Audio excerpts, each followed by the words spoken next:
Hello fans of music, welcome back to the Death by Unicorn channel and my show called What's New 2023, where I talk about new albums that came out in metal, rock, and prog over the last week.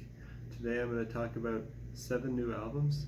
And is there an album on here that has Alex Lifeson of Rush? Is he putting out new music in 2023? Stay tuned to the end to find out. And I'm going to talk about these in my order of preference, starting with Symmetry and their album The Singularity Phase 2 Xenotaph. This is melodic death metal with progressive and power metal influences. It's the 7th album by this Swedish band for fans of Soilwork, The Faceless, and Dream Theater, as it sounds like a mix of those bands. At its core, it's melodic death metal, but the song structures are very progressive. There are time signature changes, and very technical playing from all members. The guitar playing is particularly great. There are lots of really intense parts on this album with powerful, harsh vocals, but also a lot of really catchy hooks with clean singing, and it jumps back and forth between hooks that could be on the radio and intense blasts of brutality that could start a mosh pit. So check this out if you like the sounds of that. Next, I want to talk about Stellar Circuits and their album Sight to Sound. And give my first impression of this. This is progressive metal. It's the 2nd album by this American band, and I heard the single Witch House and became interested in this album. It's got influences from metalcore and djent, with some singing and some screaming vocals. Some of the vocals have a bit of an emo sound to them. The melodies here are pretty catchy and solid. I think fans of bands like Monuments and Era would like this, but it's also got a little bit of Deftones atmosphere to it as well. Check it out if you like the sound of that. The 3rd one I'm going to talk about today is Squid and their album Oh Monolith. This is post-rock, I guess, with punk, experimental rock, new wave, ambient, progressive, and alternative influences. Hard to describe the genre here.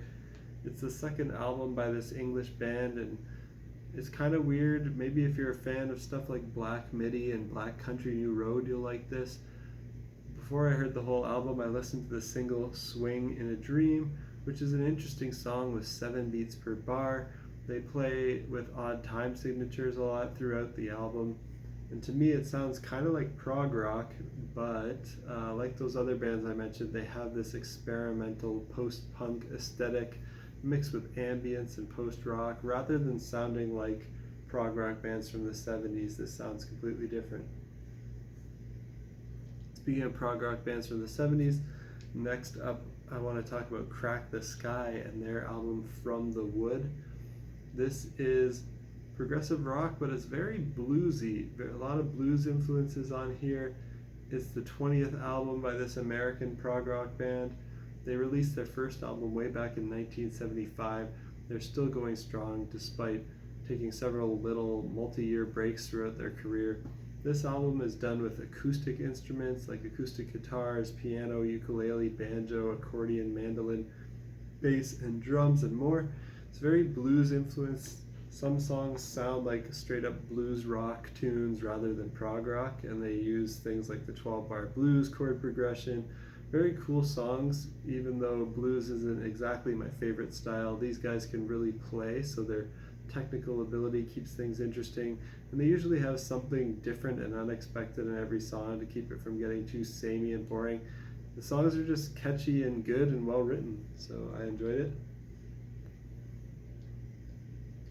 Got 3 left to talk about. I'm going to talk about Ray Alder now and his album 2. This is kind of progressive metal, but it's not that progressive. It's maybe more on the hard rock, heavy metal, and power metal influences thrown in there. It's the 2nd solo album from this singer from Fate's Warning, who was also formerly in the progressive metal band Redemption. Fate's Warning and Redemption are both amazing, great progressive metal bands. Recommend you check those out, and that's what led me to check this out, because I love his work in those other bands. He's got really powerful, clean, heavy metal vocals with operatic power, similar to Bruce Dickinson from Iron Maiden or Jeff Tate from Queensryche, but also maybe a little bit like James LaBrie from Dream Theater. some kind of a combination of those three guys. This will be good for fans of Fate's Warning, Redemption, Iron Maiden, Queensryche, Dream Theater. But if you want songs that are a little more stripped down, less structurally complex and less instrumental focused and more vocal focused, there are still some great instrumental parts here and great guitar solos on here. It's not the spotlight of the album though, but really well done on the instrumental side of the album. The vocals as well are really solid. My favorite track on this is This Hollow Shell. Now we're going to get to the Alex Lifeson project called Envy of None, and they released a new EP called That Was Then and This Is Now. This is very different from what you would expect from Alex Lifeson. This is like art rock, maybe with some pop, electronic, and industrial influences. It's the first EP of theirs that follows the debut album, and honestly you would never know it's Alex Lifeson on guitar if you didn't read it somewhere, because it sounds nothing like how he plays in Rush. Envy of None has great catchy and poppy female vocals by Maya Wynn. They're not exactly my style, but I can appreciate it, and I'll be sure to check out what they do next. I thought their first self-titled album was good, but nothing amazing. This new EP features 2 remixes of songs from their debut album, as well as 3 new tracks. All are really well done, but nothing really made me want to keep coming back to it. Personally, I'd love to hear Alex play in a more progressive project, or even in some kind of metal, jazz, blues, or classic rock sounding band. I'm not sure about this poppy electronic industrial sound with him. It's not the kind of music that I want to hear from him, but if he's happy and enjoying it, all the power to him. And the last album that I want to talk about that I listened to that came out on June 9th, all of these came out on June 9th, is Extreme and their album 6. This is hard rock with glam metal and funk influences. It's the 6th album by this American band. They started way back in 1985, and this album is quite a mixed bag.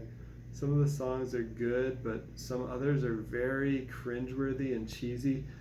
I cringed hard at Beautiful Girls with its 4 chords of pop chord progression played in a reggae style and really lame lyrics about beautiful girls around the world. I also cringed a bit at Thicker Than Blood, but then I got into it more during the latter half of that song. The guitar solos on this album, though, they're really great. It's just really amazing playing. Some of the songwriting, performances, and production are decent for some of the songs as well. If they didn't go into such cringeworthy territory on some songs, this could have been a really good album rather than an okay album with some good songs and some bad songs. Maybe they'll do better on their next one, so I'll keep my ear open for their next album, and I'm happy to check it out, but this one I probably will not come back to. And that's it. Those are my first impressions of 7 new albums that I listened to from June 9th. Hope something on this list sounds of interest to you. Let me know if you think there's some other good albums that came out recently that I haven't talked about here that you think I should check out. And let me know what you think about these ones down in the comments. And until next time, peace out.